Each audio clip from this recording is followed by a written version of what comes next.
wakaanza kusema kwenye kile kisima cha maajabu. Sasa hiki ndio kisima cha maajabu. Kwa nini wasema ni kisima cha maajabu? Enzi hizo hiki kisima walijenga kwa ajili ya watu kutia nini? Kutia uzi, kuingia msikitini. Na hapa ili jengo nalo unaona hapa nyuma hili tangu.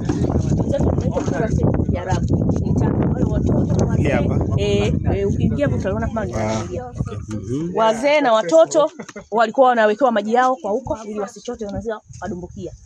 Wanawekewa maji yao huko wanachota wanatia uzi. Sasa kwa nini ni maajabu? Kisima hiki kimejengwa zaidi ya miaka 800. Mwaka 1250 walipofika tu wakajenga msikiti, wakachimba na kisima.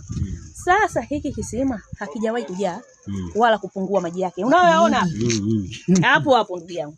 Ikinyesha we haongezeki. Mtu chote watu wote mlio hapa mngeamua kuchota haya maji hapo. Hamna. Kweli kabisa hayapungui. Miaka yote hiyo hakijawahi kukauka, hakijawahi kujaa, hakijawahi kupungua. Na hata mvua ikinyesha hakijai juu. Hata kidogo.